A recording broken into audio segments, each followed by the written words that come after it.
ধান কেনা হবে প্রতি কেজি 34 টাকা দরে, চাল কেনা হবে সিদ্ধ চাল 50 টাকা কেজি, আতপ চাল 49 টাকা কেজি। আমরা ধান চালের সাথে আনুপাতিক হারে আগে একটা অসামঞ্জস্য থাকতো। আমরা দেখেছি হিসাব করে যে 100 কেজি চালে কত কেজি, 100 কেজি ধানে কত কেজি চাল হয়, ওই হিসাব করে দেওয়া হয়েছে। এটা অত্যন্ত উৎসাহজনক।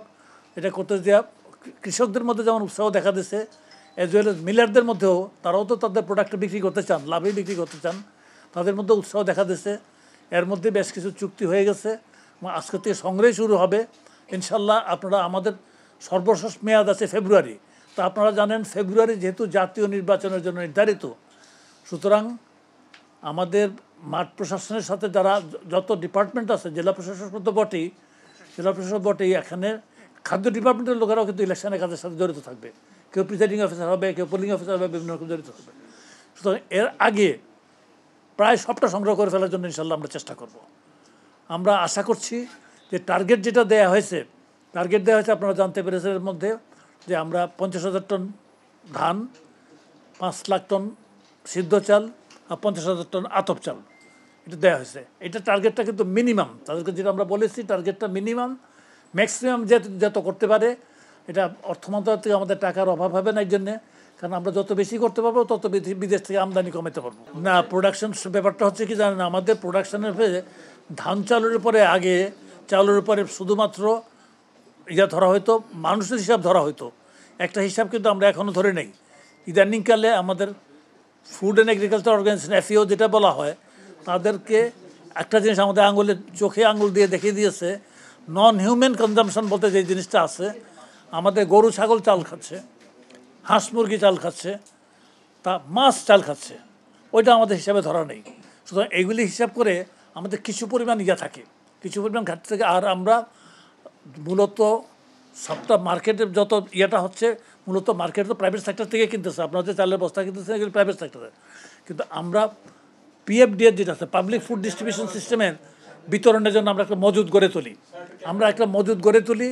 সেই মজুদটা যাতে সন্তোষজনক পর্যায়ে থাকে এবং এটা যাতে একটা নিরাপদ মজুদ থাকে, তার জন্য আমরা সবসময় সক্রিয় থাকি, সচেতন থাকি।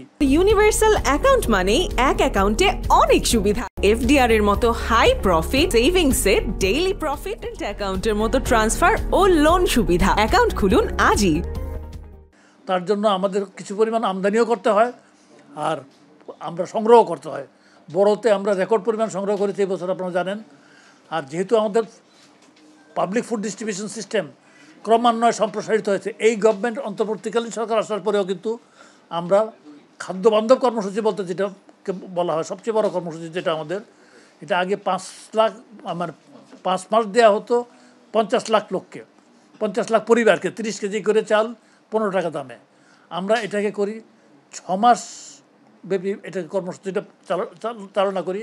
এর মধ্যে নভেম্বর সহ 4 মাস হয়ে যাবে। আবার জানুয়ারি ফেব্রুয়ারি আমরা যেহেতু ফসলের মৌসুম হিসেবে দেবো না, আবার মানে পরে ডিসেম্বর জানুয়ারির পরে ফেব্রুয়ারি মার্চ আবার পাবে, আবার এপ্রিল মাস থেকে আবার ফসলের মাস তখন পাবে না। সুতরাং এটাতে বিরাট আর বেনিফিশিয়ারি পরিমাণও করতে 50 লাখ থেকে 55 লাখে উন্নীত করেছি আমরা। আমাদের বিশ্বাস এগুলির মাধ্যমে কিন্তু চালের বাজার দীর্ঘদিন পর্যন্ত স্থিতিশীল আছে এবং ইনশাল্লাহ থাকবে।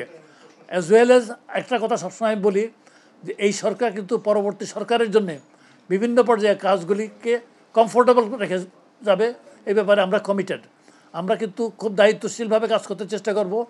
যেটুকু মজুদ থাকার কথা, যেটুকু মজুদ থাকা উচিত, তার চেয়ে ইনশাল্লাহ বেশি থাকবে আমরা যখন চলে যাবো তখন। আমরা মানে ব্যাপারটা হচ্ছে তার ডেডলাইন ওইটা থাকবে, কারণ ইলেকশনের পরও কেউ দিতে পারে। আর এই সরকারই তো শেষ সরকার না, এরপরে সরকার এসে তো ব্যাপারটা কন্টিনিউ করবে তো, এবং তারাও তো আবার এই স্টোরি লাগবে, এই কার্যক্রমই লাগবে, এই অফিসিয়ালি লাগবে, এই অফিসিয়ালরা তো থাকবে, তারাও তো যাবে না, যাবো তো শুধু আমি।